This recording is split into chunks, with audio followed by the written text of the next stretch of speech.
고졸 여상 출신 최초의 삼성전자 임원이 됐던 그래서 그 이후로부터 수많은 어떤 신화를 만들어냈던 지금 무소속입니다. 양양자 의원 모셨습니다. 네, 반갑습니다. 불러주셔서 감사해요. 아유, 무슨 네, 말씀을. 영광입니다. 솔직히 말씀드리면은 여러 차례 모시려고 했는데 워낙 바쁘셔서 진짜 간신히 모신 거예요. 아유, 무서워서 제가 피해 다녔습니다. 오늘 날씨가 더워서 저희가 이렇게 양복 입지 않고 그냥 와이셔츠 차림으로 하는 거 뭐 시청자 여러분들 다 이해해 주시리라고 생각을 합니다. 자, 그럼 지금부터 우리 양향자가 꿈꾸는 새로운 신화. 그녀는 과연 무슨 꿈을 꾸고 있는가 이런 것들에 대해서 저희가 이제 좀 얘기를 좀 해보도록 하겠습니다. 자, 양 의원님, 그 삼성전자 최초의 여상 출신 임원으로 뭐 화제를 모았고 거기에 대한 이야기는 너무나 많이 나와서 네. 사실 저희가 뭐 다시 할 필요도 없을 것 같은데 정치인이 되신 이후에도 보면은 뭐 다른 정치인들과는 다른 새로운 좀 다른 행보를 보여주시는 것 같아요. 근데 이제 기업 쪽에서는 정말 가장 밑에서 가장 꼭대기까지 올라가 보셨고 이제 좀 정치에서도 다양한 경험을 하고 계신데 기업과 정치가 해보니까 뭐가 비슷하고 뭐가 달라요?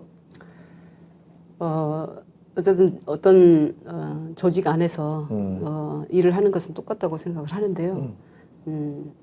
글로벌 기업에서 첨단 기술을 다뤘기 때문에 저는 이제 삼성전자에서 반도체를 다뤄왔기 때문에 그 반도체 산업의 성장을 위해서 정말 열정을 다해서 뛰었던 것 같고 그래서 저의 개인의 성장과 또 기업의 성장과 대한민국의 성장이 함께한 선박장을 때 맞아 떨어졌군요. 그렇죠. 30년 2개월을 그런 정말 영광스러운 어떤 일을 하고 왔는데 정치는 그보다 훨씬 더 어렵다. 정치가 어렵다. 예, 예. 그리고 왜 그러냐면 기업에서는 어떤 기술을 개발을 할 때 이게 서로 다른 다른 시각이 있을 수가 없어요.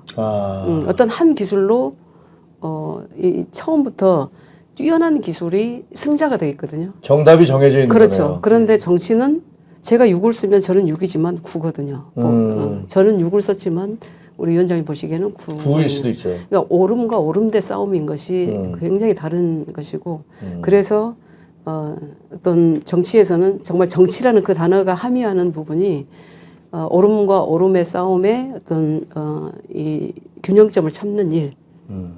그래서 전혀 다르죠. 분야도 다르고 그리고 반도체 첨단 산업은 세계 1등, only one, 넘버 원을 넘어서 only one을 찾는 길이었고 정치는 균형점을 찾는 길이고 훨씬 더 어렵습니다. 지금 정치에 대해서는 본인의 이제 정치 철학을 좀 말씀을 하시는 건데 대개의 경우 특히 이제 민주당 같은 경우는 선악이 너무 분명해서 네. 본인들이 정이고 남들은 뭐 이건 토착 외구거나 무슨 꼴통 보수거나 무슨 이런 식의 비난을 많이 하는 그런 경향이 있잖아요. 근데 양 의원님은 좀 다른 생각이구나. 그러니까 정치라는 것은 선과 악의 구별이 아니라 그렇죠. 네.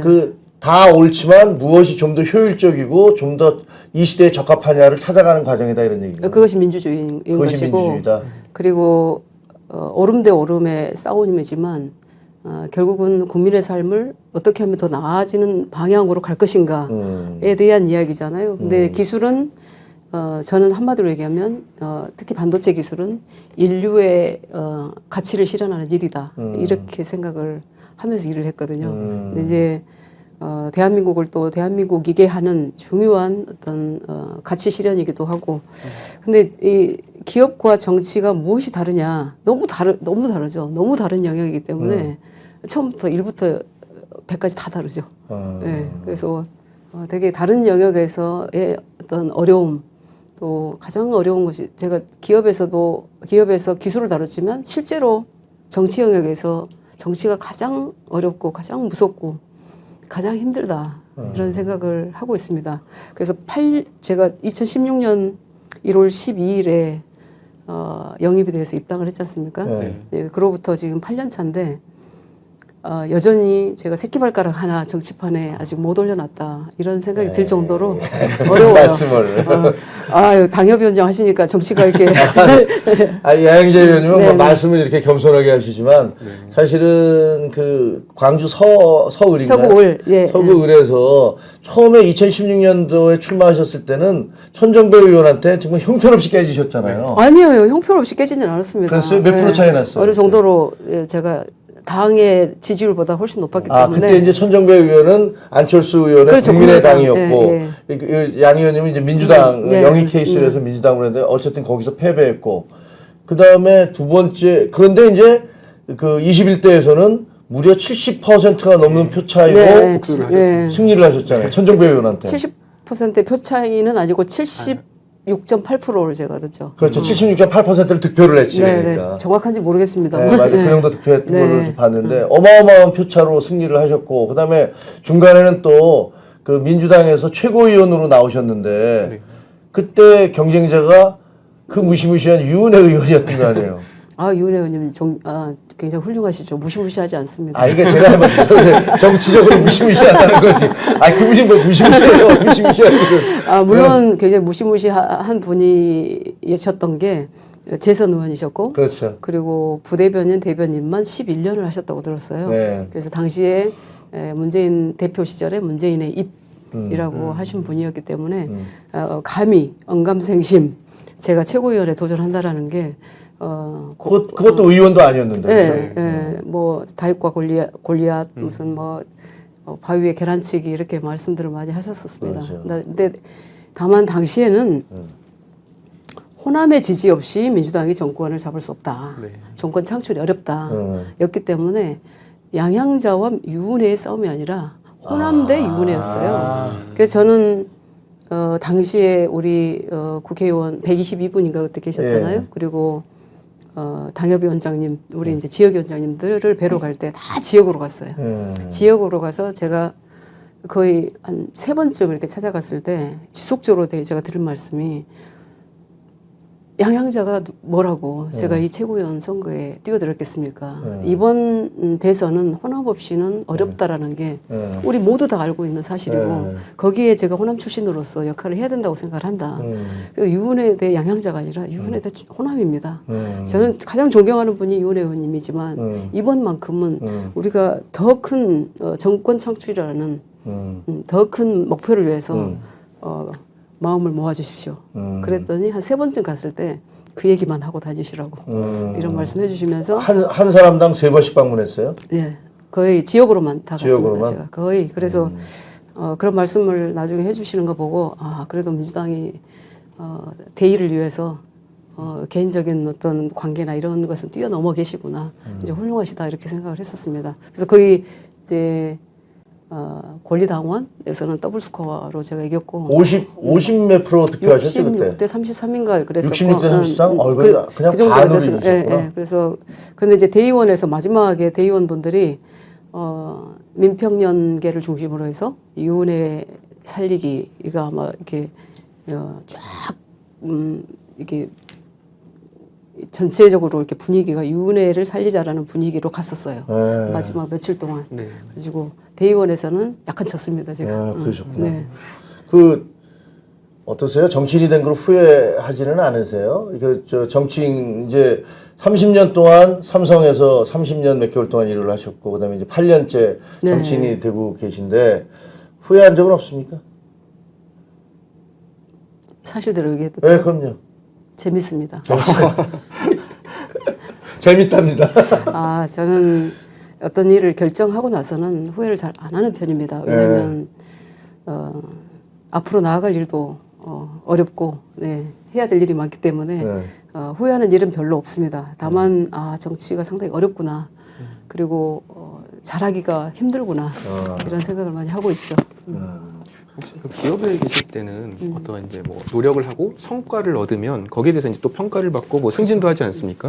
그런데 이쪽 정치권에서는 내가 이렇게 뭐 밤낮으로 새벽까지 이게 나오더라도 이걸 아무도 몰라줄 때도 있고, 그리고 뭐 주변에서 험담도 있을 때도 있고, 그러다 보면은 그냥 좀 기업으로 돌아갈 걸, 아니면 괜히 나왔나 뭐 이런 생각도 들지 않았을까 생각을 해봤거든요. 그런데도 이렇게 정치권에 좀 나와서 이렇게 또 만족하게 된 이런 좀 이유가 있을까요? 만족이라기보다 제 스스로 제가 스스로 제 자신을 들여다보는 시간이 많죠.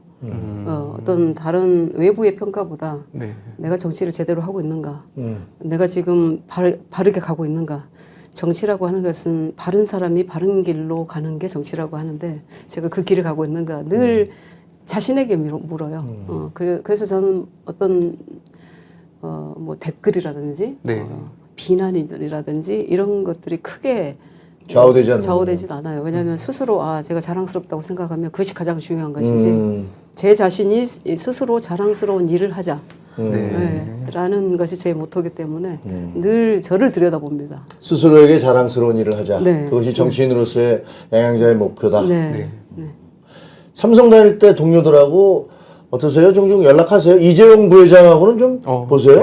아니요, 이재용 부회장님은 뵐 수 있는 기회가 거의 없고요. 그리고 뭐 볼 일도 별로 없고. 아니 삼성에서 배출한 이렇게 유명한 인재는 왜 안 만나시는 거야? 제가 만나자고 안 하기 때문에. 그래요? 근데 이제 우리 후배들 또 네. 우리 동료들 또 선배님들은 네. 제가 동탄에서 여의도를 왔다 갔다 하는 상황이기 때문에 지금 사시는 곳이 동탄이에요? 원래 살았던 데가 동탄이어서 예. 동탄 2입니다. 이제 회사가 가깝고 또 우리 후배들이 어려움이 있거나 또 언론을 통해서 뭔가 무슨 오류가 있다든지 그러면 제가 늘 또 연락을 해서 어떤 일인지 들어보고 아직까지도 멘토 역할을 좀 하고 멘토 역할을 있습니다. 해줘요? 후배들한테? 네. 왕언니 역할을 좀 해주신 거네요. 이제는 왕언니는 아니고 계약서 없는 멘토. 그래요? 의원님께서 많은 이렇게 청년분들이나 저와 네. 같은 청년분들한테 좀 롤 모델로서 이렇게 좀 이렇게 바람직한 이런 모습을 보여주셨는데 제가 깜짝 놀랐던 것 중에 하나가 민주당에 입당을 하셨을 때 예. 그때 이제 내가 이 여성 고졸로서 이렇게 내가 뭐 유리천장을 좀 깨기 위해 노력했지만 청년들한테는 뭐 나처럼 이렇게 하지 않았으면 좋겠다 뭐 이런 식으로 조금 좀 새로운 답변을 좀 하셨어요. 네. 그러한 좀 의미가 있을까요? 제가 삼성에 30년 2개월, 11,005일을 일을 하고 나왔습니다. 근데 그 궤적도 제가 이제 아까 말씀하셨던 것처럼 저 1층이 아니라 바닥이 아니라 아마 지하실에서. 지하 10층부터 올라왔던 것 같아요. 네. 그러다 보니까 어려움에 대해서 누구보다도 잘 알고 또 극복해야 될 일들이 어떤 것인지를 미리 경험했기 때문에 네. 이제 경험 나눔을 해줘야 되겠다고 생각한 30년이었는데 네. 제가 정치권에 와서는 아까 말씀하셨던 것처럼 학벌의 유리천정 그리고 또 성별의 유리천정 여성이기 때문에 그리고 출신. 전라도이기 때문에 출신의 유리천정을 깨기 위해서 저는 노력을 했으나 청년들에게는 나처럼 노력한다라고 말하고 싶지 않습니다.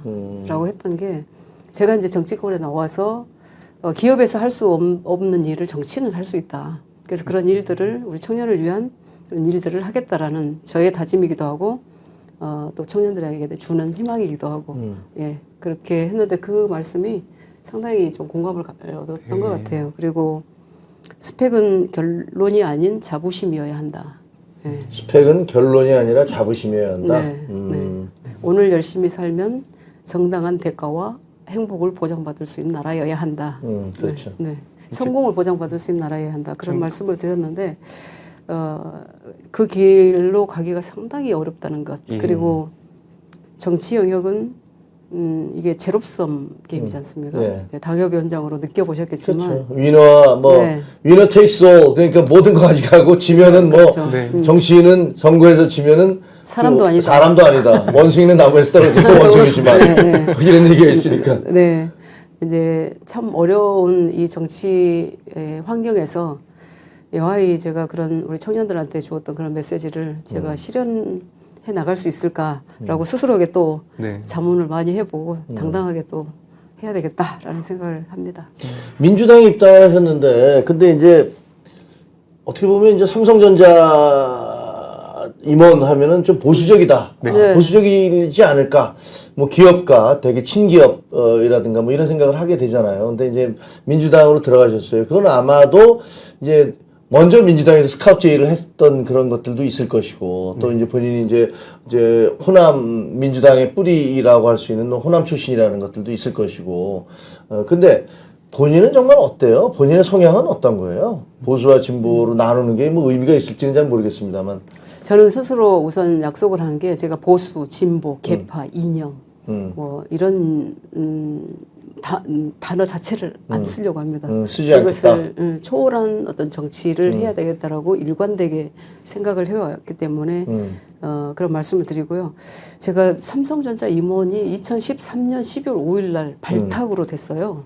이제 당시에 굉장히 좀 센세이션이었다고 네. 생각을 하는데 제가 무슨 스탠퍼드 박사들이라든지 뭐 유수한 대학의 석박사들보다 제가 무슨 기술력이 뛰어나겠습니까? 근데 저는 삼성이라는 삼성그룹이 삼성전자가 양향자를 통해서 이 사회에 던지는 메시지였다. 저의 승진을. 예, 그렇게 생각을 했고 방금 질문이 뭐였죠? 이제 왜 민주당 쪽으로 그렇죠. 또 근데 이제 보수와 진보. 제가 이 삼성전자 임원이 됐을 때 당시에 박근혜 정부였습니다. 그래서 박근혜 정부에서 여러 가지 일을 저한테 좀 도와달라고 부탁을 많이 해오고 제가 실제로 좀 도와준 일들이 있었는데 그 중에 하나가 대표 멘토. 전국의 여성, 그러니까 최초의 수식어를 가지고 있는 여성들 12인을 뽑았어. 그때 김영란 대법관도 있었고, 네. 조희진 검사장님도 있었고, 뭐 그런 분들이 이제 12명의 대표 멘토로 제가 이제 선정이 돼서. 그러니까 각 직역별로 네. 최초라는 이름이 붙은 여성들이 네. 그 후배 여성들에게 네. 이런 것들을 자기들의 후배들에게, 경험과 그렇죠. 지식과 지혜를 전수해주는 그런 네. 자리를 가졌다 이거죠. 그런 자리가 아니라 그런 프로그램에 제가 이제 대표 멘토로 들어가서 매일 일을 마치고 오면 그 플랫폼에 그런 이제 어려움을 호소하는 그런 여성분들이 참 많았어요. 대학생도 있고 뭐 고등학생도 있고 그다음에 직장인 여성들도 있고 심지어 이제 주부도 있고 경단녀도 있고 뭐 여러 분들이 이제 이렇게 메일로 그런 어려움을 호소해 오면 그것에 대한 답변을 하느라고 제가 이렇게 밤도 새고 그랬었는데 그게 박근혜 대통령 때다. 그렇죠. 이거죠. 그렇게 하다 보니까 많은 분들이 이제 그런 일도 하고 정부에서 하는 일에 늘 제가 이렇게 불려가다 보니까 그때 당시 새누리당이었던가요? 네, 그렇죠. 저 사람은 새누리당으로 갈 수도 있겠다라고 많은 분들이 그런 얘기를 했으나 저는 단 한 번도 제가 정치하고는 전혀 관련이 없습니다. 이렇게 생각을 했고 사실 불편했었습니다. 그 반도체 기술을 다루는 사람이 어떤 정부의 일을 내가 하고 있다라고 보여지는 것이 사실 회사에는 굉장히 안 좋았거든요. 그럼에도 불구하고 이 일은 정말 중요한 일이다. 스스로 그러니까 후배들에게 네, 네. 그런 멘토링을 해주는 것은 뭐 그렇죠. 정치적으로 보일지도 모르지만 하여튼 이것은 의미 있고 중요한 일이다. 중요한 일이다라고 스스로 판단을 했기 때문에 그 일을 정말 열심히 했었습니다. 이제 그런 일을 하고 있어서 새누리당으로 가지 않을까라고 얘기하신 분들이 꽤 있었어요. 근데 민주당으로 영입이 되다 보니까 굉장히 의외로 보셨었죠. 근데 당시에 이제 문재인 대표 시절에 문재인 전 대표님이 오셔서 말씀을 하실 때 제가 반도체 영역에서 이렇게 거의 30년을 일하고 있는데 우리나라에서 반도체 기술이 얼마나 중요한지 앞으로 대한민국이 이 반도체 산업의 어떤 산업으로 첨단 산업 허브가 돼야 되는 첨단 산업 클러스터의 국가가 돼야 되는 이야기들을 많이 나눴단 말입니다. 그래서 문재인 전 네네. 그때 당시 후보인가요, 대통령인가요? 그때는 대표였습니다. 대표였죠. 대표였죠. 저를 영입할 때는. 그래서 이분이 정말 기술 산업이 얼마나 중요한지를 알고 계시구나. 그래서 그때 당시에 저에게 요청을 하신 게 반도체 기술이 중요하고 그다음에 호남 지지 없이 정권 교체가 안 되는 것. 그 호남 때문에도 제가 필요하다. 그리고 아마 2012년도에 대선에서 여성표에서 많이 졌습니다. 실제로 3점 몇 프로를 졌지만 실제로 여성표는 8점 몇 프로 졌다고 그래요. 그래서 국민 속으로 들어갈 수 있는 여성이 필요하다 해서 이제 여성, 호남, 기술, 그러니까 산업이죠. 이 세 키워드로 저를 꼭 영입을 해야 되겠다고 하셨는데 그런 말씀을 들을 때 저는 굉장히 가슴에 와닿겠죠. 뭐.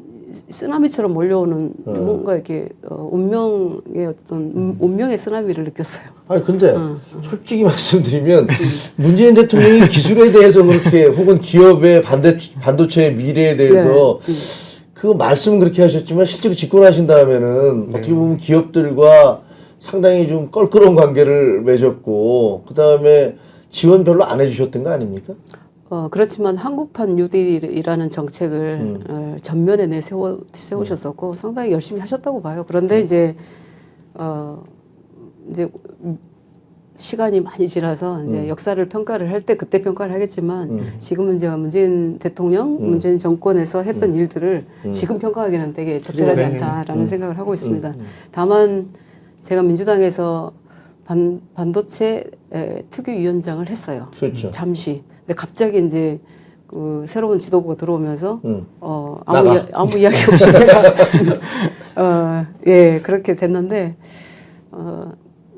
아시겠지만 미중 패권의 그 중심은 반도체거든요. 그렇죠. 그래서 그 일이 국민의힘에서 제의가 왔을 때 저의 소명대로 이거는 이념과 정당과 정파를 초월한 일이다 해서 제가 국회 반도체위원회 특위. 네 국회가 특위. 아니라 이제 여당이었죠. 국민의힘 특위였죠. 국민의힘 네. 특위였구나. 그래. 제가 무소속으로 국민의힘 여당의 특위위원장을 맡은 것도 아마 헌정사상 처음이었을 거고 이제 물론 이제 광주에서는 우리 어르신들께서 그런 제 소신을 잘 이렇게 피력한 적이 없으니까 우리가 표를 줬더니 윤석열을 네가 도와야 도와야? 하시면서 엄청나게 비난을 하셨는데 뒤에 이런 뭐가 없는 것이 있어. 네 가지가 없는 것이요. 네, 아주 심한 비판을 많이 들었습니다만 지금은 또 많이 이해를 해주십니다. 그래요? 또 이해가 왜냐하면 일관되게 됩니다. 제가 네. 어떤 정파의 이익을 위해서 또 뭐 정당의 앞잡이로 일을 한 건 아니기 때문에 지금은 많이 이해를 해주십니다. 의원님께서 제가 깜짝 놀랐던 것 중에 하나가 대기업의 낙수 효과에 대해서도 상당히 긍정적으로 네. 좀 말씀을 하셨고요. 그리고 지금 민주당에서는 이제 낙수 효과에 대해서 저는 상당히 좀 부정적으로 바라봤다고 생각을 했었거든요. 또 최근에는 이제 기재부와 이런 네. 대기업 간의 이런 또 세금과 관련된 이런 세액 감면과 관련된 갈등이 있었을 때 또 의원님께서는 제가 봤을 때는 좀 이제 대기업의 측면에서 좀 바라보지 않았나 이렇게 생각을 했거든요. 그러면 지금 현재 계신 이런 기존에 계셨던 민주당에서 이런 주장을 했을 때 상당히 좀 많은 불편함이 있으셨을 것 같습니다. 그때는 좀 어떻게 좀 그 민주당에서 활동을 좀 하셨는지 뭐 불편한 거는 없으셨나요? 아 민주당에 있을 때요? 예. 네, 민주당 기업 정책과 관련해서 네. 기업 세금 뭐 성장 예. 반도체 이런 것과 관련해서 저는 저를 영입했던 민주당을 어떻게 생각했냐면 이 민주당의 성향이 대부분 이제 노동 관련 저도 28년이 노동자였습니다. 근데 이제 굳이 기업과 그러니까 사용자와 노동자 뭐 이런 식으로 나눈다 그러면 노동자 편에 서 있는 이제 당이라고 정당이죠. 보여지는데 모두가 다 노동자 편에 서 있지만 그래도 기업 편에서 이야기를 할 수 있는 사람이 필요해서 네. 저를 영입을 했다라고 생각을 하거든요. 네. 그래서 영입되고 국회에 들어와서도 가장 먼저 다뤘던 법안이 공정경제 3법을 제가 주로 다뤘었고 아마 민주당 의원님들은 너무나 잘 알고 계실 거고 근데 이제 제가 많이 들었던 얘기는 어떻게 파란 옷을 입고 그렇게 기업 이야기를 많이 하느냐. 심지어 최근에 이 중대재해처벌법에 문제가 많이 있다라고들 말씀들을 하시지 않습니까? 네. 실제로 그렇고요. 사고가 줄어들지 않고 저는 이제 현장에서 28년 노동자로 또 30년 2개월을 현장에서 있었던 사람으로서 지금 중대재해처벌법의 문제점을 너무나 잘 알고 있거든요.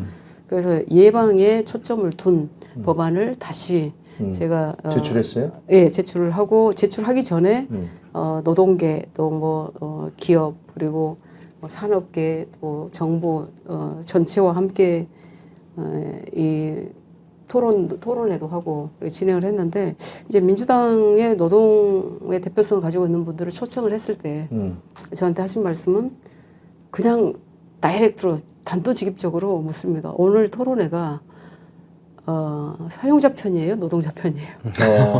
예. 그러니까 이제 이런 그 예. 흑백의 논리. 네. 예. 그래서 저는 대답을 이렇게밖에 할 수 없었습니다. 저는 30년 2개월 제가 반도체 산업에서 종사하고 왔지만 28년이 제가 노동자였습니다. 그리고 다른 대답을 안 했어요. 근데 이제 그런 토론회가 끝난 다음에 이제 논평을 보면 네.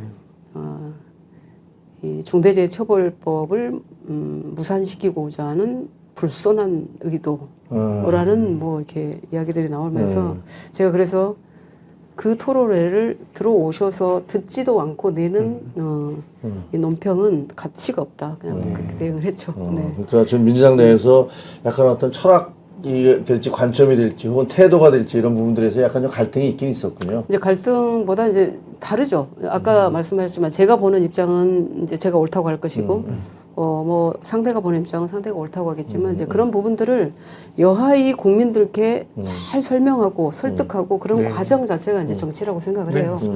이제 그런 과정들을 제대로 하려면 그야말로 정량적 데이터에 근거한 이 정량화된 데이터를 제시를 하고 설득해 나가야 된다라는 것. 근데 이제 정치가 그런 것들이 좀 약하죠. 근데 저는 이제 그런 부분들을 이 기업에서 일했던 장점이라고 하면 사실은 근거 데이터를 제시할 때 모든 것을 정량화해서 이게 제압을 해야 되거든요. 네, 그런 것들을 해왔기 때문에 이번에 반도체 특별법이나 이런 부분들도 국민들께 설득을 잘 정말 소상히 해드려야 되겠다라는 그런 저의 이렇게 진솔한 마음이 아마 전달됐다고 생각을 하고 네, 언론이 감사하죠. 네. 페넷마이크에서도 다뤄주시고. 네. 근데 어쨌든 그 양희자 의원이 가장 그 뭐랄까 그 민주당으로부터 많이 미움을 받고 네. 그다음에 또 사람들한테 저분이 저렇게까지 얘기하는 게 이유가 뭘까라는 그걸 했던 것은 예. 검수 완박법이었죠. 네, 그렇습니다. 그 당시에 좀 많은 언론에서 양자 의원의 입장문이 나왔다. 그런데 이게 정말로 의원님께서 쓰신 것이 맞냐? 그렇지. 아니다. 뭐 다른 사람이 뭐 쓴 거를 뭐 이렇게 한 거다. 여러 가지 의혹들도 나왔었고요. 근데 본인이 그 내가 쓴 거다 했잖아요. 그죠? 그때 진짜 네. 그 스토리 좀 얘기해 주세요. 네. 사실은 뭐 비하인드 스토리가 좀 있을 것 같아요. 예. 그 제가 2년 전에 아시다시피 좀 불미스러운 일이 있었지 않습니까? 그런데 저는 아직까지도 제가 왜 제명 처분을 받았는지 잘 모르겠습니다. 아직도 내용을 잘 모르겠어요. 제가 무슨 2차 가해를 했다고 하는데 당 주류의 밑보인 죄죠. 뭐. 근데 이제 그럴 수 있었다고 생각하는 게 제가 쓴 책을 보셨는지 모르겠지만 과학기술 패권 국가를 썼어요.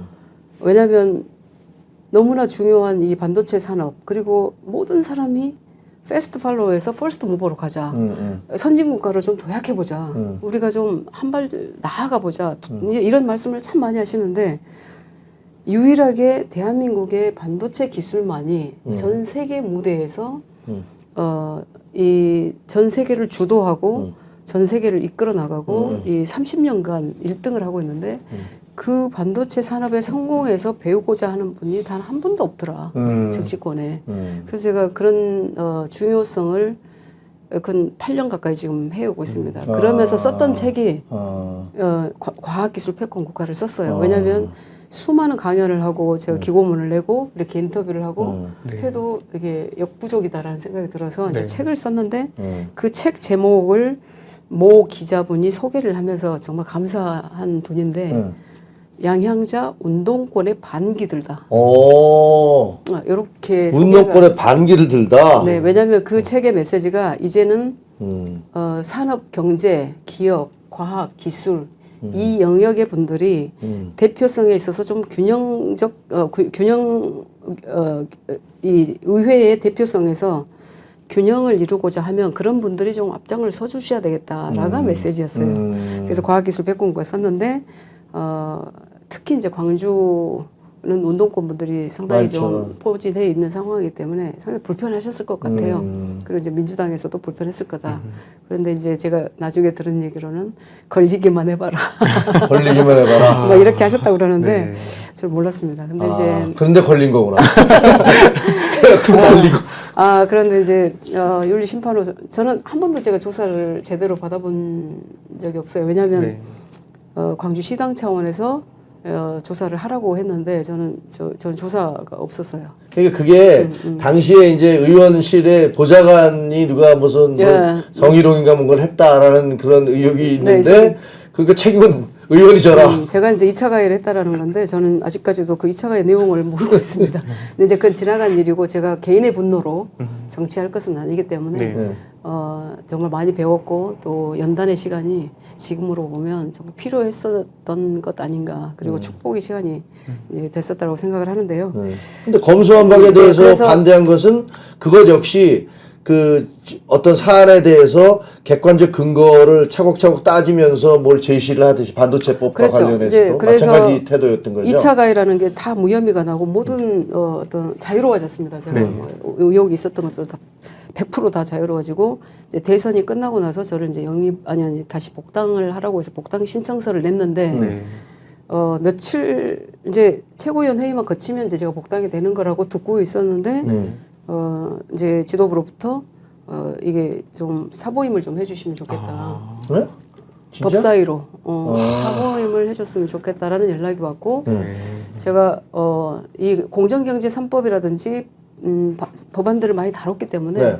법사위에서 저를 사보임을 해달라고 한 것도 법사위 측면에서 봐서도 이상하지 않고 저도 이상하지 않았습니다. 왜냐하면 산업 현장에 있었던 분이 법사위로 한 분쯤 오셨으면 네. 좋겠다라고 민주당 안에서도 그런 얘기들이 있었기 그러니까요. 때문에 그래서 제가 이제 사보임하는 거는 문제가 없었어요. 네. 그러고 이제 그때 당시에 이 검수완박 법안도 설명을 해주셨습니다. 이 법안을 좀 처리를 해야 되니까 복당하기 전에 좀 이 법안을 좀 처리하고 복당을 하셨으면 좋겠습니다. 라고 해서 저는 사실은 큰 의미는 두지 않았었어요. 그때 당시에는 왜 이 법안을 잘 몰랐기 때문에. 검수완박이 뭔지 잘 모르니까. 네, 그래서 뭐 제가 사보임 하는 것은 문제 없다. 그래서 사보임을 했죠. 그런데 제가 헌법기관이기 때문에 이 법안을 안 볼 수가 없었습니다. 그렇죠. 네, 그래서 이 법안을 너무나 제가 자세히 본 게 죄가 돼버렸던 것 같아요. 검수완박법에 대해서. 잘 모르고 너무나 그러니까 이 법안을 만약에 안 봤으면 제가 이제 복당도 눈앞에 두고 있었기 때문에 네. 특히 광주를 지역구로 뒀기 때문에 이제 많은 분들이 좀 광주에서도 복당을 했으면 좋겠다 이런 이제 그러겠죠. 정말 간절하게 그걸 기다리고 있는데 제가 이 법안을 공부를 해보니 이 검수완박법의 내용의 어떤 허술함 그리고 절차적 하자 이런 부분들이 제가 동의를 할 수가 없었던 겁니다. 특히 이제 이 법안은 우선 5.18 진상규명법과도 대치가 돼요. 네. 그리고 성폭력 뭐 이게 처벌법이라든지 또 뭐 독점규제법이라든지 우리가 특히 신경 써야 할 아동학대 처벌법이라든지 가정폭력 범죄 처벌법이라든지 이런 부분에 있어서 대치가 되는 거예요. 그래서 31개 법안이 뒤에 조항이 바뀌어야 됩니다. 이제 그런 검수완박법이 통과되면 예. 31개 법안이 다 바뀌어야 된다. 네, 그러니까 이 조항들이 섬세하게 이거를 좀 바꿔내야 되는데 그게 지금 1년이 지나도록 안 되고 있고 이제 당시에도 제가 그래서 이런 내용의 허술함이죠. 그런데 이제 이 철험회 분들을 중심으로 한 법사위원들의 논의 과정에 제가 이제 한번 꼭 오라고 해서 한번 참석한 적이 있었어요. 가셨어요? 네. 그래서 이 법안에 대해서 이렇게 여쭤봤습니다. 근데 이제 저는 정말 죄송하게도 어떤 분도 이거에 대해서 설명을 해 주시지를 않았어요. 그리고 모르는 거죠, 그러니까. 그리고 이제 이 자리에서 처음 말씀드리지만 제가 민주당 의원님들 굉장히 많이 만났습니다. 도대체 이 법안에 대해서 어떻게 생각하시는지 네. 제가 자가 검열을 하지만 그래도 의원님들께 여쭤보고 이걸 헌법기관으로서 역할을 해야 된다라고 생각을 했는데 단 한 분도 이 법안에 대해서 자세하게 본 분은 없었어요. 제가 만나본 분 중에서는. 네. 몇 분이나 만나셨어요? 네, 비밀입니다만 상당히 많이 상당히 많이 뵀어요. 만났어요. 예, 개인적으로도 물어 뵙고. 철험에 가서 얘기를 들었지만 철험회 분들도 제대로 잘 모르고 있고 네. 나머지 의원들한테 이 법안은 어때요? 이게 만약에 문제가 되지 않아요? 31개 법안이 또 그거 정정돼야 되는데 그건 어떻게 해야 되나요? 라고 물어볼 때 아무도 거기에 대해서 대답하는 사람이 없었다. 네, 그리고 제가 이제 지도부에 다시 들어갔지 않습니까? 그때 최고위원으로. 네. 당시에 검경 수사권을 지금부터 논의해야 된다라고 하는 의견은 저도 강렬하게 어필도 하고 얘기를 했던 맞아요. 거고 왜냐하면 광주에서도 그런 요구가 예. 엄청나게 많았기 때문에 근데 그때 논의를 했었어야 하고 이제 정권 말기에 네. 이제 정권을 뺏긴 다음에 그래서 이제 처리하는 것은 정말 졸속으로 처리할 수밖에 없다라는 거. 근데 제가 반도체를 안 했으면 아마 이 절차적 좀 하자가 있고 내용이 허술함이 있더라도 그것을 동의를 했을 수도 있지 않았을까라고 생각이 들지만 제가 말씀드렸듯이 제가 스스로 제 가슴에 손을 얹고 이거는 동의할 수 없는 상황이었기 때문에 그래서 제가 이제 그 천년 바위에 글을 새기는 것처럼 어떻게 이 진솔한 마음을 국민들께 설명을 할까 하고 썼던 게 그 이제 입장문이었습니다. 네. 근데 그게 안건 조정위에서 제가 내고 딱 반대를 하고 끝내려고 그랬어요. 90일간 더 조정 기간을 갖자. 더 좀 논의를 하자. 이렇게 하려고 했는데 그게 공개되니까. 네. 이제 저희 멘토 방에 제가 제 마음이 이렇습니다라고 이제 사실은 멘토방에 올렸어요. 그런데 그 멘토방에서 제가 그걸 SNS에다 올린 줄 알고 우리 멘토분 중에 한 분이 그걸 이제 지인분께 주셨나 봐요. 그게 돌기 시작했어요. 순식간에 돌아가지고 네. 나오기 시작하는데 제가 깜짝 놀랐습니다. 그래서 1시간도 채 안 됐는데 청와대에서 그게 저한테 왔어요. 그래서 이게 의원님이 쓰신 거냐. 근데 그때부터 전화기가 거의 불이 나기 시작했는데 제가 얘기할 수가 없었습니다. 그런데 이제 그날이 4월 19일이었어요. 4.19 행사. 근데 4.19 행사를 가기 위해서 SRT 이제 열차를 타고 가는데 갑자기 난리가 났어요. 근데 4.19 행사를 하고 있는데 전화기가 불이 나는 겁니다. 근데 당시에 이제 저는 전화를 받을 수가 없는 상황이었고 다만 이제 법사위원장님 전화를 제가 받았죠. 그래서 제가 부랴부랴 그날 올라와서 법사위원장님께 제 입장을 말씀을 진솔하게 간곡하게 드렸어요. 저는 도저히 제 양심상 통과시킬 수가 없다. 이거는 제가 동의가 안 된다. 그러니 그때 법사위원장이 누구셨죠? 말씀드려도 되는지 그러면 모르겠습니다. 그때 뭐 네, 당시에 이제 우리 박광원 박광원 선배였구나. 법사위원장님하고 지금 이제 원내대표 되셨는데 네, 원내대표. 당시에 이제 합리적이신 분인데. 네. 그리고 제가 그때 제안했던 게 이제 법사위원장님도 동의했던 게 광주 의원 중에 광주 출신의 비례대표 의원님 중에 이 법안을 찬성하는 분이 있다. 그러니 그분한테 자발적으로 요청을 해서 사보임을 받으면 이 국회 선진화법에도 저촉이 되지 않고 국회의 어떤 질서라든지 헌정 질서를 무너뜨리지 않는 방법입니다 하고 했는데 너무 좋아하셨어요. 네. 그래서 저는 기다리고 있었습니다. 다음 날 4월 20일까지 기다려 주십시오 해서 저도 기다리겠습니다 했어요. 그런데 느닷없이 4월 20일 날 아침에 김현정의 뉴스 쇼를 제가 듣고 있었는데 거기서 이제 우리 그 원내대표께서 나오셔가지고 네. 원내대표님도 저한테 전 얘기를 했었습니다. 도저히 이건 제가 동의가 안 되는 일입니다. 그래서 법사위원장님한테 말씀드렸습니다. 그래서 기다리고 있었습니다. 그런데 4월 20일 날 아침에 양향자 의원의 뜻은 알겠고 우리는 대안이 있습니다. 그래서 저는 자발적 사보임을 받으셨구나. 뭐 저는 비난을 받더라도 이제 발표되기를 바라고 있었었죠. 근데 느닷없이 이제 민영배 의원님이 탈당 속보가 올라오고 깜짝 꼼수 탈당을 이제 딱. 아니, 그래서 이제 저는 이제 우리 의원님도 그 입장도 제가 이해를 하고 광주 출신이기 때문에 그렇지만 제가 그때 이제 올렸죠. 제가 쓴 문건이 맞고 아무리 다수당이라고 그래도 자당 의원을 탈당시켜서 네. 이 안건 조정위를 무력화하고자 하는 선진화법 자체를 망가뜨린 거니까. 이 발상에 대해서 경악한다라고 했고 저는 이제 그 입장문에다가 제가 처음에 저는 문재인 대통령의 영입 인사입니다. 그럼에도 불구하고 이렇게 진행되는 절차에 대해서 내가 동의할 수 없다.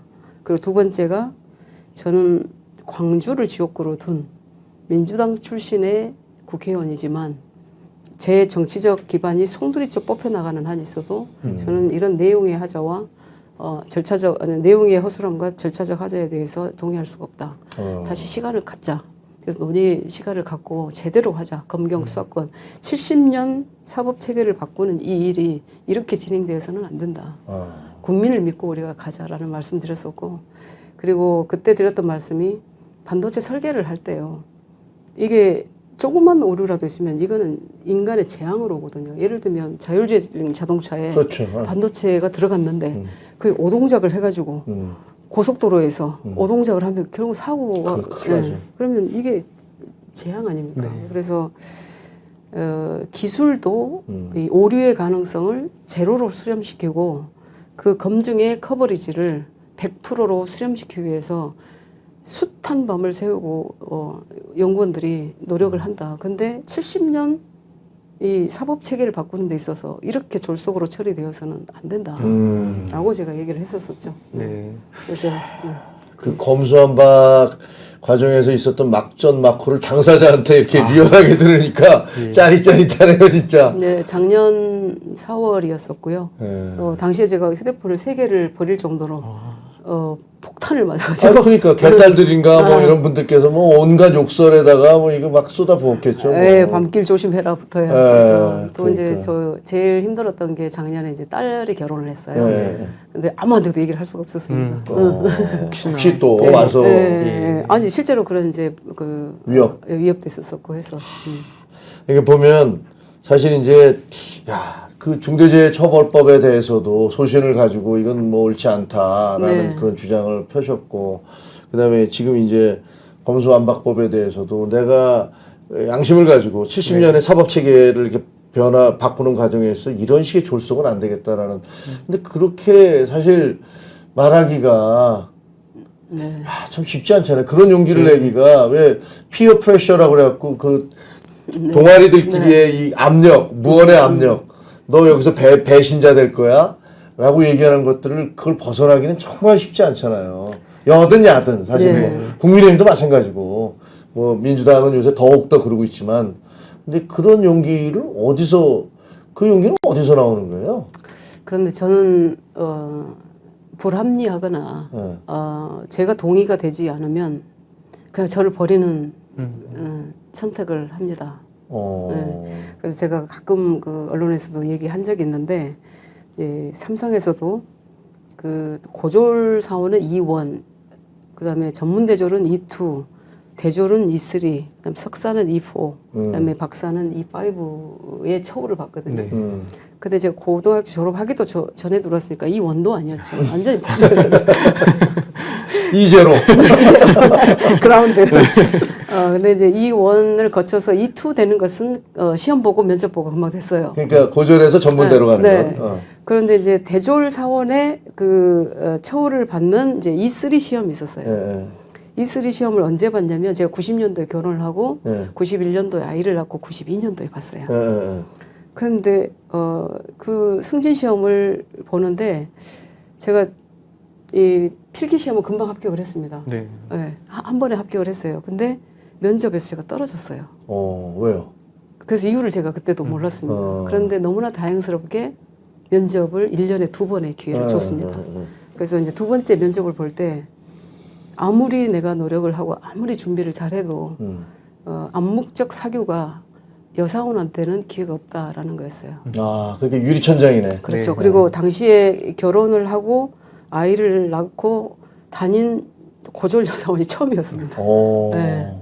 그리고 이제 73년도에 반도체를 시작했기 때문에 그때 들어온 선배 언니들도 이제 저한테 조언을 하기를 안 된다. 우리도 여러 번 해봤는데 안 된다. 그냥 마음 상하지 말고 그냥 면접을 포기해라 이렇게 얘기를 하시더라고요. 그리고 여사원들은 그냥 이제 결혼하면 무조건 그만두는 암묵적 프레셔가 있잖아요. 피어 프레셔가 있는데 저는 그냥 다녔어요. 네, 결혼하고 아이도 낳고 이렇게 다녔고 면접 시험도 받고 면접을 봤는데 떨어졌는데 그래서 그때 제가 이걸 어떻게 이 실링을 깰 천장을 것인가. 깰 것인가. 근데 제가 죽어야겠다 그때도 균열을 내는 정도로만 내가 작정을 하고 시도를 하는 것만으로도 나는 스스로 자랑스럽다. 내가 그렇게 죽어야겠다. 생각을 했어요. 그랬어요. 그랬는데 당시에 이제 그 삼성에서는 마이마이 하얀색을 나눠줬어요.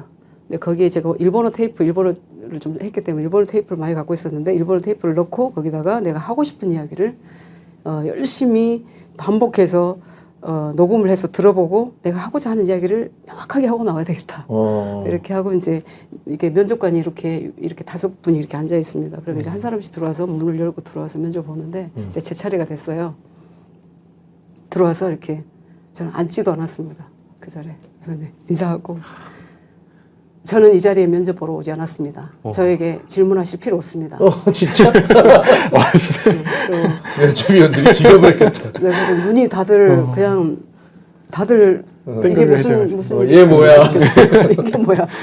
근데 이제 그러고 제가 저 고등학교도 졸업하기 전에 이 회사에 들어왔습니다. 열심히 했습니다. 그리고 이원 사원 중에 처음으로 결혼을 했습니다. 그리고 처음으로 아이 낳았습니다. 앞으로도 열심히 하겠습니다. 다만 저의 결혼과 출산과 육아가 승진의 걸림돌이 된다면 제가 이 회사를 먼저 버리겠습니다. 안녕히 계십시오. 하고 나가버렸어요.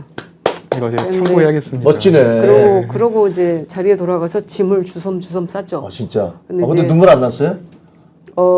그래서 눈물도 흘려서는 안 되고 내가 자존심 때문에. 그렇죠. 전달하고자 하는 얘기가 전달이 안 돼서도 안 되고 그래서 열심히 연습을 해서 갔기 때문에 아주 이게 당당하게 하고 나왔죠. 그래서 이제 자리에 와서 짐을 싸고 있는데 팀장님이 오셔가지고 야, 형자 씨 도대체 면접을 어떻게 보고 왔길래 회사에 소문이 파다하다. 그래서 무슨 소문이 그랬더니 독한 아줌마가 하나 나타났다. 그런 얘기가 뭐 파다하다고 그러는데 분위기가 나쁜 것 같지 않다 이렇게 기다리라고 그러시더라고요. 그래서 저 회사 오늘로서 이제 그만두겠다. 그랬는데 기다려 보라고 하시더라고요. 그래서 일주일 정도 이제 지나고 나니까 이제 발표를 했어요. 제가 합격했습니다. 합격했어요. 네. 야, 그래서 이제 2제로에서 2원에서 1제로 일소리를 갔습니다. 대학 졸업 사원에 네. 준하는 그런 자격으로 그렇죠. 갔군요. 근데 이제 그때 같이 봤던 몇몇 언니들이 있었어요. 다 합격했어요. 다 합격. 그러니까 그때 이제 한 사람만 해줄 수가 없으니까. 근데 그때 그런 유리 천정이라고 우리 일컬어지는 그런 걸 하나 넘었죠 이제. 잘하셨네. 네, 그래서 지금은 이제 누구든 실력 있으면 뭐 이 원으로 들어오든 이 투로 들어오든 승진에는 문제 없습니다. 네. 이제 그런 과정이 있어야 될 것 같고 이제 그런 이제 불합리함 또는 이 지점에서 내가 균열이라도 내지 않으면 변화는 없을 것이다라는 스스로에 대한 어떤 확신을 가지고 균열 내기 위한 시도는 해야죠. 시도라도 해야죠. 그 시강님, 우리 저 양자 의원 별명 중에 그 옆 별명이 뭔지 아세요? 어떤 분이요? 양다르크 뭐 이런 거 있어요. 양다르크. 양다르크도 있는데. 저는 불도저가 있고 그다음에 애정녀라고 있어요. 애정녀도 뭐예요? 애매한 것들은 다 정해주는 여자. 그거는 이제 멘토 받는 멘티들이 네네. 야, 이현이한테 가면 내가 굉장히 애매하게 생각하는 것들을 다 깨끗하게 정리해줘. 뭐 이런 뜻인 거예요. 정리를 그냥 어떤 결과든 정리를 해서 이게 뭔가 앞으로 가게 해주는 사람. 그게 됐고 그리고 제가 회사 생활에서 가장 힘들었던 게 이제 두 번째가 있는데 제가 E3에 합격을 했는데 당시에 이제 삼성전자에 기술대학이 생겼어요. 제가 공부가 너무 하고 싶은데 학교를 만들어 달라고 회사에다가 그렇게 요청을 했었습니다. 그런데 지금으로 말하면 반도체 계약학과가 삼성전자에 처음 생긴 거예요. 근데 89년도에 생겼단 말입니다. 근데 89년도에 제가 원서가 받아들여지지 않았어요. 원서를 아예 안 받아줘요? 왜냐하면 여사원은 그냥 결혼을 하면 퇴사해야 된다. 야, 그때만 해도 우리나라 진짜 완전히 그렇죠. 아주 후진국이었죠. 후진국이래, 후진국. 그랬었나? 저도 그때 직장 생활하고 있었는데. 두 번째 해에 또 냈어요, 제가. 그랬더니 그때는 이제 상고 나와서 커리큘럼을 못 따라간다. 그러니까 주산 부기 타자밖에 못했던 제가 수학, 물리, 화학, 뭐 광학, 뭐 전자, 전기, 컴퓨터를 못한다. 네. 이런 이제 회사의 규정, 제 자신에 대한 규정을 회사가 하잖아요. 네, 그것 때문에 제가 원서를 못 냈고 그다음에 이제 세 번째 또 냈습니다. 그런데 떨어졌어요, 제가. 3번 냈는데 떨어졌어요? 왜냐하면 수학이 안 되는 겁니다. 수학. 그래서 1년 동안 수학을 공부를 가르쳐 줄 분을 제가 옆 부서에서 찾아가지고 제가 1년 동안 수학 공부를 해서 네 번째 제가 사수를 해서 들어가요. 그런데 그 과정이 참 얘기로 해서 그렇지만 너무 불합리한 거예요. 근데 저는 내가 될 때까지 하겠다. 이거는 누가 이기나 보자 하고 될 때까지 냈죠. 그리고 이게 나라냐 진짜 폭발을 해버리든지 이런 생각도 했었는데 이제 사수만에 들어가서 2년 6학기 동안 정말 열심히 공부를 했어요. 그래서 꼴등으로 들어갔는데 제가 수석을 하고 나옵니다. 꼴등으로 들어갔다 수석하고 나왔어요? 수석하고 나왔는데 그 반도체 공학 공부하기가 상당히 어려웠어요. 그래서 지금도 저는 제 나이에 공부하는 우리 친구들이 정말 이 행운아들이다 이렇게 생각을 하고 근데 꼴등으로 들어가서 이제 수석을 했음에도 불구하고 당시에 학사 자격증을 주기로 했거든요. 근데 학사 자격증을 안 줘요. 왜요? 국가에서.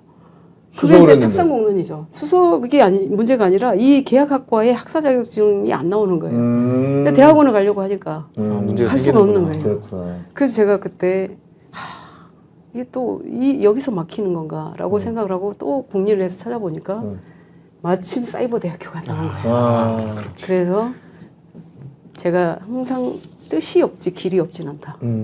늘 그렇게 생각하는데 당시에 사이버 대학교가 생겨서 지금 생각해도 스스로가 좀 대견스러운데 제가 삼성전자 반도체로 글로벌 시장에 제가 활동을 하려면 글로벌라이즈가 되어야 되겠다. 그래서 당시에 영어, 일어, 중국어를 함께 전공할 수 있는 그런 대학 그리고 전공을 잊어버려서는 안 되기 때문에 디지털 정보학과 2개를 전공을 해가지고 3년에 조기 졸업을 해요. 그것도 거의 제가 수석을 합니다. 아니 근데 그래서- 일어는 저 옛날에 이제 어쨌든 일어 번역을 하면서 그건 그 전 이야기였어요. 이제 전 이야기니까 네. 알아요. 근데 네. 그러면 영어, 중국어도 그때 따로 배우신 거예요? 영어, 일어, 중국어 practice language라고 그래가지고 이제 어. 실용 외국어를 네. 공부할 수 있는 학교가 한국 디지털 대학교가 있었어요. 어. 그래서 제 그 네이버에 영양제를 치면 반도체 공학과에 대한 건 없어요. 왜냐하면 학사 자격증을 그때 교육부에서 안 줬기 때문에. 네. 그래서 당시에 제가 교육부를 폭파해버려야 되겠다를 넘어서 제가 나중에 교육부 장관을 꼭 해야 되겠다. 네. 교육부 장관. 라고 했는데 교육부 장관을 제가 이겼어요. 근데 이제 여담입니다만 그때 이 실망하고 있을 수가 없었어요. 그래서 공부는 계속 해야 되겠고 그래서 프랙티스 랭귀지에서 영어, 일어, 중국어, 그다음에 디지털 정보학 공부를 해서 졸업하고 바로 이제 성균관대학교 전자전기 컴퓨터공학과를 들어가죠. 석사? 대학원을. 예. 그래서 거기서 공부를 하고 제가 석사를 받고 나와서 이제 박사과정 임원이 되고 이제 박사과정을 하고 있는데 영입제의가 가지고 박사를 지금 못 하고 박사하기 있습니다. 못했고. 네. 못 하고 있습니다. 야, 규호 씨는 어때요? 이런 얘기 들으면. 아니 뭐 저런 계획물 같은 아줌마가 다 있어. 뭐 이런 생각이 드는 거 아니야? 아니 보통 이제 길이 없으면은 포기하고 돌아가기 마련인데 네. 의원님께서 결국 길을 만드시는 것 같아요. 네, 그래서 늘 뭐 유지사성이라고 얘기하는데 저는 뜻이 없지 길이 없진 않다. 스스로 내가 무엇을 궁금해하는지 무엇이 되고 싶은지 내가 어떻게 살고 싶은지 네. 그에 대한 답이 없는 거지 스스로가 길이 없진 않아요. 팬마이크 시청자 여러분, 이게 어떻게 보면 양양자 씨의 어떤 일생은 지금 말한 대로 새로운 길을 계속 만들어가는, 그러면서 끊임없이 유리천장을 깨온 그런 삶을 살아왔는데, 제가 얘기를 들어보니까 이번에 또 새로운 유리천장을 깨려고 뭔가를 획책을 하고 있다고 합니다. 그 얘기를 네. 조금 해봐야 되겠는데. 반도체 얘기는 안 하나요? 반도체 얘기부터 할까요? 시간이 그럼? 너무 많이 간 것 같아요. 네, 시간이 너무, 네. 그럼 반도체 얘기부터 네. 짧게 반도체 얘기를 하나 하고, 네, 네. 그다음에 이제 그 다음 얘기를 해보도록 하겠습니다. 반도체 얘기 하고 싶은 얘기 하시죠. 그러니까 이제 반도체 중요성을 제가 8년 가까이 지금 얘기를 하고 왔지 않습니까? 네. 근데 언제 우리 국민들께서 확실하게 반도체 중요성을 알게 됐느냐라고 하면 트럼프 대통령 때도 이제 한국에 와서 반도체에 대한 이야기를 했지 않습니까? 근데 바이든 대통령이 취임을 하고 첫 방문국이 대한민국이 됐어요. 그렇죠. 맞습니다. 삼성전자 찾아갔죠. 네, 네. 첫 방문지가 삼성전자 평택 캠퍼스. 평택 캠퍼스. 이제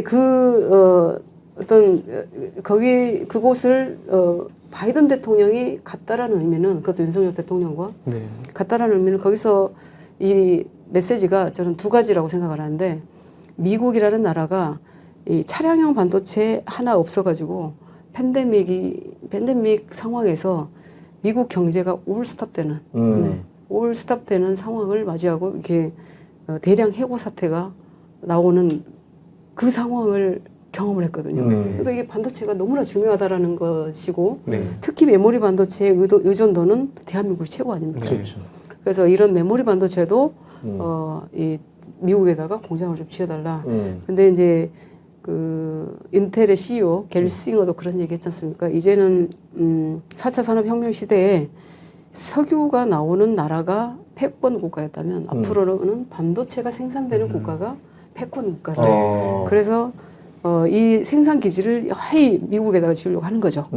근데 이제 그때 약속을 한 게 260조를 미국에다 투자하기로 해요.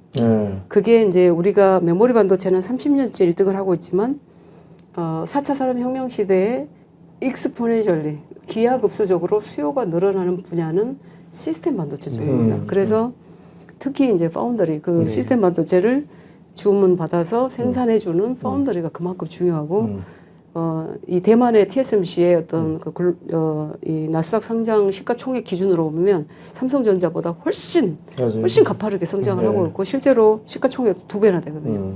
그런 정도는 중요하기 때문에 이제 두 가지인데 메모리 반도체도 중요하지만 미중 패권 전쟁에서 이 중국이 대만을 무력으로라도 내년에 2025년 내후년까지 해서 무력으로라도 편입시키겠다라고 호언장담을 하죠. 그랬을 때 미국은 어떻게 나오냐면 그런 경우가 발생을 하면 TSMC를 먼저 폭파하겠다. 그리고 인재들은 다 미국으로 송환을 하겠다.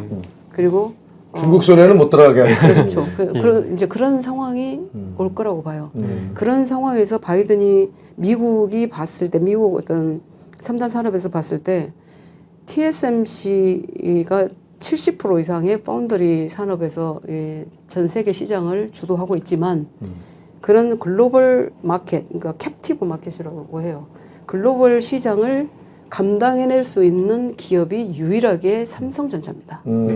파운더리에서도. 그래서 이 지금부터라도 삼성전자와 손을 잡고 TSMC를 능가하는 그래도 TSMC가 문제가 생기더라도 우리는 문제가 없게 해야 되겠다라고 하고 미국에서 뭐 엄청나게 지원을 한다 그러죠. 뭐 구원 투수를 좀 그렇죠. 양성해놔야겠다. 인프라, 세제, 뭐 보조금, 뭐 인적 자원 다 해주겠다고 하는 거죠. 그래서 테일러 시에는 실제로 도로도 고속도로를 내가지고 삼성전자라고 하잖아요. 시안도 그래요. 시안도 고속도로 내고 톨게이트 이름이 삼성입니다. 그 정도로 이제 지원을 다 해주겠다고 하니까 우리로서는 대한민국으로서는 좋죠. 기회죠. 이게 우리의 인적 자원도 부족하고 국가적 재원도 부족한데 이걸 해준다고 하니까 미국으로 가겠다고 하죠.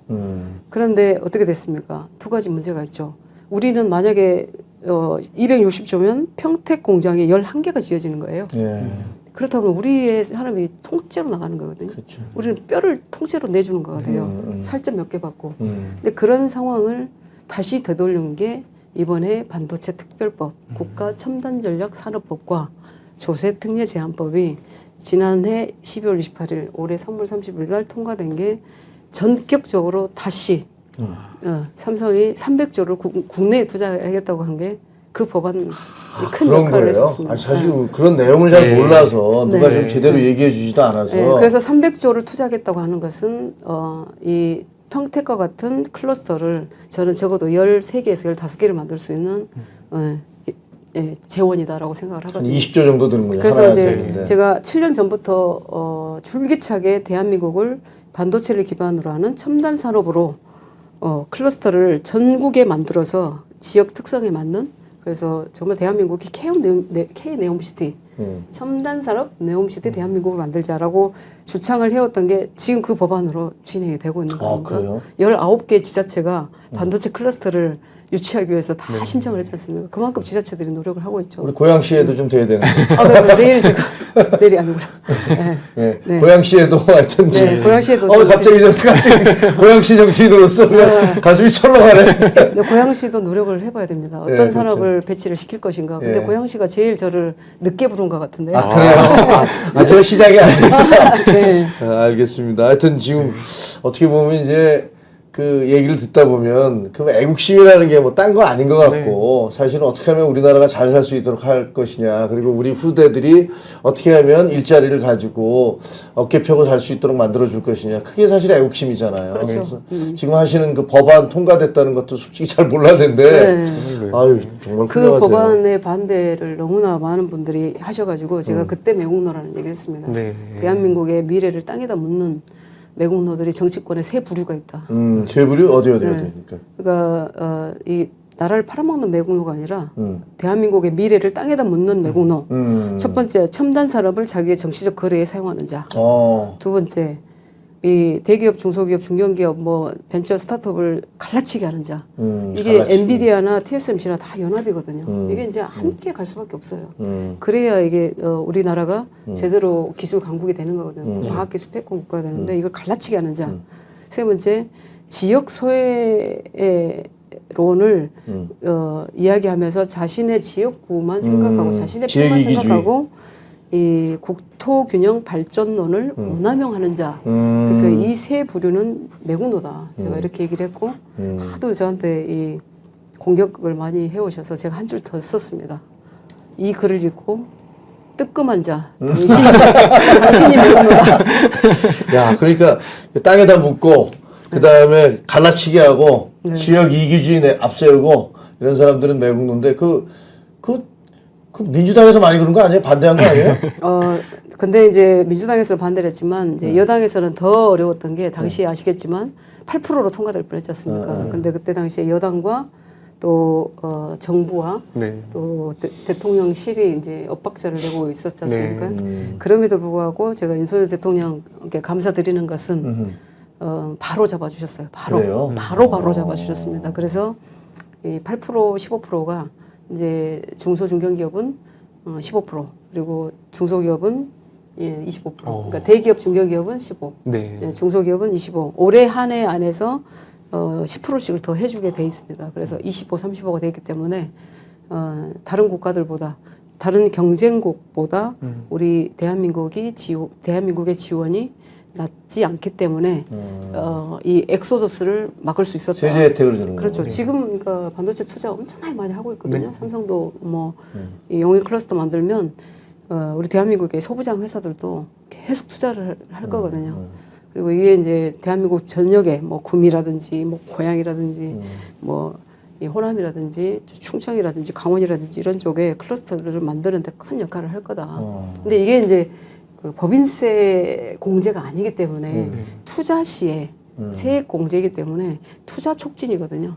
그래서 투자 촉진이 돼서 이 글로벌 시장을 우리가 더 주도해 낼 수 있다면 거기에서 매출이 늘어나고 거기서 이익 구조가 더 만들어질 것이기 때문에 또 투자로 이어지는 선순환 구조를 만들자라고 하는 게 이 법안의 내용입니다. 야, 이거 저 고양시장님이 제 대학 후배이기도 한데 우리 고양시장님한테 네. 우리 양양지역 의원을 계속 좀 모셔서 가끔가다 이 조언을 받도록 제가 네. 꼭 한번 어드바이스를 하도록 하겠습니다. 참고로 구미 시장님께서는 거의 그 발바닥 닳도록 다니고 저를 만나러 오시더라고요. 아니, 그래서 구미가 저를 봐서 고양시들 잘 봐주세요. 네. 자, 근데 아까 말씀드린 대로 이제 이렇게 진짜 반도체에 대한 여전사로서 열심히 또 한평생을 좀 멋지게 살아오셨고, 그리고 또 여러 가지 법안이라든가 이런 것들을 통해서 나라가 잘 되도록 노력을 하고 계신데, 아까 이제 유리천장도 깨고 없는 길을 만들어가면서 이렇게 살아왔던 그런 양양자 의원인데, 최근에 정치적으로도 들어보니까 이제 뭐 날짜까지 뭐 정해져 뭐 소문은 다 나 있잖아요. 엠바고입니다. 엠바고지. 네. 그리고 날짜는 엠바고인가요? 날짜만 알려져 있습니다. 네. 며칠입니까? 제가 그 우리 의원회관 방이 626호예요. 네. 6월 26일. 뭐 의도하신 건가요? 아니 그렇게 섭리가 그렇게 맞아 떨어지더라고요. 뭐 아마 시청자 여러분들은 저 사람들 무슨 소리 하고 앉아있는 거야? 뭔 얘기를 하는 거야? 답답해. 그때 보셔야 됩니다. 네. 근데 저는 이제 이런 정치 상황을 볼 때, 이 모든 것이 지금 멈춰져 있다. 그러니까 이제 사람도 살아있을 때는 되게 부드럽잖아요. 따뜻하고 그렇죠. 부드럽고, 사회도 역동적으로 살아있을 때는 부드럽고 따뜻하고, 이게 소통이 잘 되지 않습니까? 나무도 죽으면 다 뻣뻣해져요. 맞아요. 근데 지금 이제 모든 게 멈춰져 있다. 왜 멈췄느냐? 결국은 정치가 실종됐어요. 예. 그리고 이제 우리가 산업화, 민주화를 거쳐서 올 수 있는 만큼 나라가 발전할 만큼 발전한 것 같아요. 정치 수준도 우리가 할 만큼은 온 것 같아요. 네. 근데 여기서 우리가 한 단계 건너가야 된다. 예. 그래서 멈춰 있는 것을 진짜 전진시켜야 된다. 근데 멈추면서 드러나는 것들이 사회적 그 극심한 사회 분열, 그리고 극심한 진영 갈등, 그리고 극심한 포퓰리즘, 극심한 부패. 지금 부패로 보여지는 것들은 빙산의 일각이다. 정치권에서 저는 그렇게 생각을 하고요. 그래서 이런 현상들은 세계적인 현상이기도 하지만 우리나라에서 너무 심각하다. 근데 이런 문제점은 다 얘기를 하는데 그러면 이걸 어떻게 해결할 것인가? 과연 이 지금에 있는 정당들이 이걸 해결할 수 있을 것인가에 대한 국민들의 의구심은 있을 거예요. 저는 제가 진단하기로는 지금의 정당의 모습은 앞으로 이 뼈를 깎는 어떤 이 자신의 이 표피를 스스로 걷어내는 네. 피가 철철 나더라도 그런 일을 할 수 있을지 모르겠지만 지금 소파 지금 상태에서 보면 양 정당은 대통령 제조기 그 이상도 이하도 아니다라는 생각이 들고 그리고 가장 문제는 훈련받지 않은 교육받지 않은 사람들의 정치 진입으로 정치가 이게 조롱의 대상이 되고 정치가 아닌 상황을 만든 이게 문제다 해서 저는 이 정당을 정당의 근원을 찾아야 된다. 그리고 그렇게 하려면 국회의원들이 이제 특권을 완전히 제로로 내려놔야 되는데 정당에서 입법 지원이라든지 정책 위반이라든지 이런 일들이 안 되고 정당에서 어떤 정치인들이 육성되지 않기 때문에 너무나 큰 문제들이 있다. 그래서 첫 번째는 이제 그런 제대로 정당의 근원을 찾아야 되겠다. 그리고 두 번째 저는 기술로 제도를 이끌고 기술로 이 거버넌스가 가진 문제들을 해결할 수 있다라고 보는 사람이기 때문에 과학기술, 특히 철학이 바탕이 된 과학기술로 전혀 새로운 정당 플랫폼을 런칭을 할 겁니다. 그게 이제 6월 26일 날이 될 것이고요. 그래서 이제 거기까지만 말씀을 드리는데 그래서 이 멈춰 있는 것을 다시 흐르게 해야 된다라는 것. 그래서 대통령께서 지속적으로 강조하시는 자유. 이 시스템, 국가 시스템 안에서 자유, 자율, 자긍, 자립 이 모든 것을 찾아야 된다. 라는 생각이 듭니다. 아니, 솔직히 말씀드리면 이제 저희 당에서는 국민의힘에서는 야 양양자 의원 좀 어떻게 좀 데리고 와봐. 양양자 의원 좀 데려다가 야 우리 어쨌든 같이 가도록 좀 해보자. 이런 얘기 사실 많이 하거든요. 우리끼리 얘기해보면 이제 몇몇 이 소중한 자원들이 있어서 그런 얘기들 많이 하시는데, 근데 이제 양양자 의원은 뭐 지역 갈등이라든지 극심한 지역 갈등과 파퓰리즘과 그리고 부패라든가 이런 것들을 극복하기 위한 또 다른 플랫폼을 만드시겠다고 해요. 지금 그게 그래서 그 내용이 뭔지는 뭐 지금 잠깐 설명하셨지만 그걸로는 자세히 할 수 없지만 6월 26일 날 그러니까 금태섭 의원 전 의원을 중심으로 해서 하는 뭐 제3당과는 좀 다른 차원에서 또 다른 의미에서 뭔가를 새로운 일들을 해보시겠다고 하는데 이제 어떤 모습으로 나올지는 그때 가서 보셔야 되니까 맞아요. 이거는 이제 뭐 보도는 안 됐으면 좋겠어요. 네. 근데 그때 보시고 저는 어떤 정당을 뭐 새롭게 만들고자 할 때 많은 분들이 사람을 모아요 처음에. 그렇죠. 사람을 모으죠. 사람을 모으는 저는 근데 그건 아니에요? 저는 제대로 이 가치와 철학과 꿈과 그 스키마라고 하죠. 상자. 제도를 제대로 이렇게 뭐라고 해야 되나요? 영어로 스키마인데 죄송한데 그러니까, 틀. 정치의 판을 제대로 만들고 거기에 필요한 분들을 모셔야 된다라고 생각을 하기 때문에 많은 분들이 뭐 누구랑 같이 하느냐, 어떤 정치인들이 함께 할 거냐 이런 거를 물어보시는 것은 굉장히 올드한 생각이신 것 같고 저는 그거하고는 관련이 없습니다. 그리고 반도체를 개발해 올 때도 지금의 모델에서 이제 경쟁을 할 거 아니에요? 그 글로벌 시장에서. 근데 전혀 새로운 기술이 나오지 않고서는 이 글로벌 시장을 압도해 나갈 수가 없어요.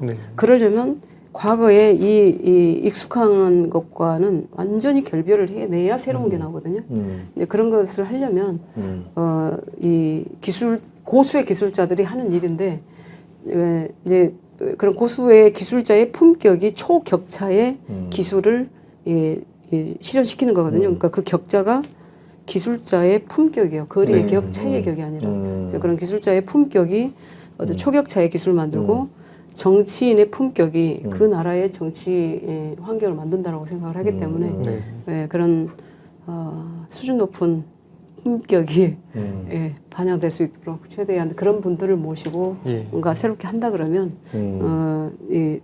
전혀 새로운 방식으로 해보고 싶습니다. 소박한 꿈입니다. 그리고 이제 이 정부의 일을 제대로 해서 국민들의 삶을 정말 더 나아지게 하고 생활 정치를 복원해야 되지 않습니까? 우리 그들만의 리그예요 지금 정치가. 근데 생활 정치를 복원하고 정치가 생활화되고 하려면 결국은 잘 살아오신 삶의 궤적이 정말 잘 살아오신 분들과 또 가치와 철학과 꿈을 함께하신 분들이 함께해야 된다.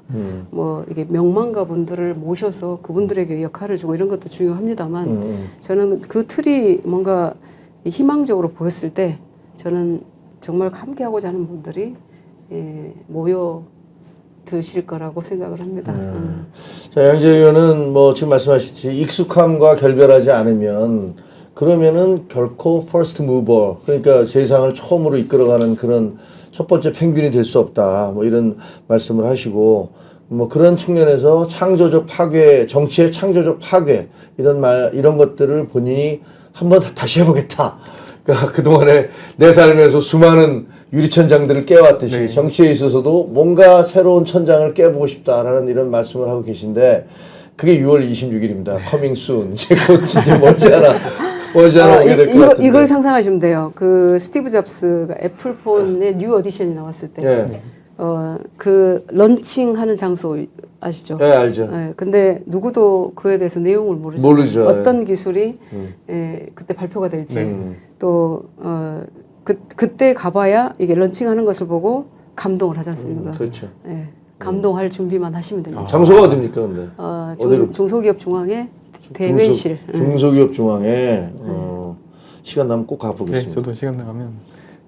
그래서 제가 이제 사실 감사하게도 국민의힘에서는 이제 저를 좀 입당을 요청을 하시고 또 과학기술위원회 위원장을 맡아달라고 많이들 말씀하시지만 제가 그렇게 해서 도움을 드릴 수도 있지만 저는 이제 대한민국의 정치를 제대로 정치답게 하려면 정당이 바로 서야 된다. 라는 생각으로 굳이 얘기하자면 지금은 국민들께서 지금 하고 있는 정치를 다 나쁜 정치라고 보고 계시는 것 같아요. 나쁜 정치 대 좋은 정치. 그리고 과거의 정치와 정말 미래지향적인 정치, 진짜 희망이 있는 정치를 바라시는 것 같아요. 그런 부분들을 제가 작은 힘이나마 시도를 하고 그렇게 작정을 하고 시도를 하는 것만으로도 저는 스스로 제 자신이 자랑스럽습니다.